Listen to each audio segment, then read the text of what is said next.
And the BC Ambulance Paramedics Union has issued a warning about the increasing strain that paramedics are experiencing amid ER closures. So their message comes just before the already busy holiday season for healthcare services. And here to talk more about that is Ian Tait, the Communications Director for Ambulance Paramedics of B.C. Ian, hi there. Good afternoon to you. Hi, thanks for having me. So paint a picture for us, if you will. Just what have ambulance paramedics been noticing across the province? Well, we're hearing pretty loud and clear from our members that the pressures are building. This is a fairly new role for us over the last, half a decade, where we're being called upon to really step up in a lot of the communities that we serve when hospitals close, whether it's for a short period of time or even a day or two. Kind of what we keep repeating is that the ambulance service becomes the healthcare system in some of these communities when the hospitals shut down. And, paramedics and dispatchers were well equipped, well trained to take on that type of work, but it's meant to be temporary. We're finding it's becoming commonplace now, and it's something that we need to address on a more definitive basis. I'd like to hear more about that. Just how have these increasing number of ER closures affected the paramedics directly? Well, a lot of it comes down to logistics. You think of these small communities where there's one ambulance or two ambulances, and then you need to take a patient to a neighboring community. Sometimes, depending where you live, that's 2 hours, 3 hours away. So if you think about that, it's 6, 7 hours return trip. So if you have one ambulance in a small community, one patient could see that ambulance leave the area for 7 hours. And we can't always guarantee that there's another ambulance coming to backfill that gap. I see. Okay. And what about the actual work of the paramedics when the ER is closed? You talked about the ambulance service becoming the health service for the community. Yeah, the ambulance service is well positioned for a lot of this work. We have a lot of different license levels, from critical care paramedics that are very highly trained, to advanced care paramedics, and even our primary care paramedics. Our scope of practice and what we can do, we can effectively bring an emergency room to the back of the ambulance depending on who arrives and when. So we have a workforce here that is willing and able to step up when needed. The issue that we're talking about here is we're moving more into the winter season. It's busy. The highways become treacherous, taking long, transport times and stretching them even farther.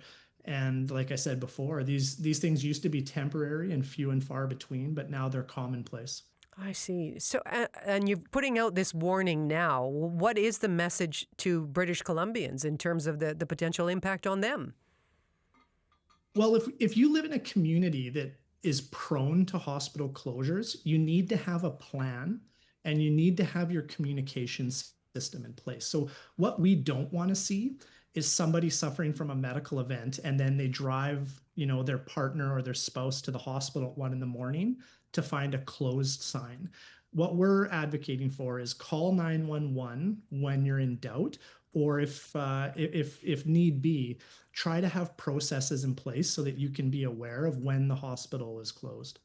Okay. What about the province? Have you reached out to the province for some support? Yeah, so we're currently in contract negotiations with the government. We have a really good relationship. We work collaboratively with them. To give credit where credit's due, the province and the government has rebuilt the ambulance service over the last 10 years. And, it's for good measure too, because we are now able to bridge a lot of these gaps where we were never able to do that 5 or 10 years ago in the state of the service. So thankfully, there's been significant investment put into the ambulance service. But 10 years ago, there was no such thing as a hospital closure. And that wasn't part of our work, and it wasn't part of what we needed to do on a regular basis. Now the realities are that this is part of our work, and we're being called to step up all the time. We're more than happy to do that. But at the bargaining table, we're bringing more solutions and ideas now than ever.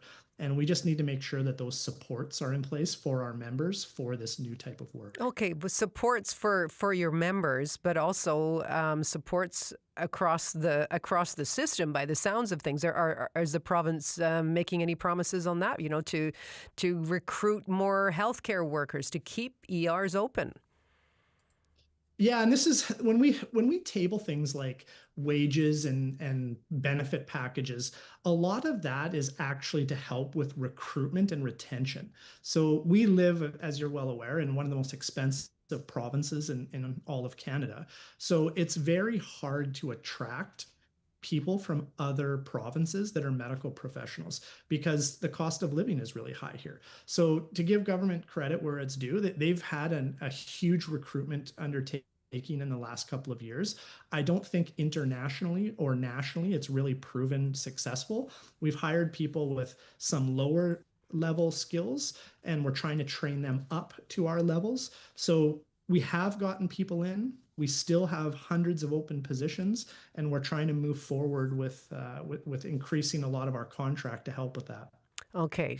What's the message here, Ian? How should British Columbians prepare for the upcoming holiday season in light of what you're talking about, these additional pressures?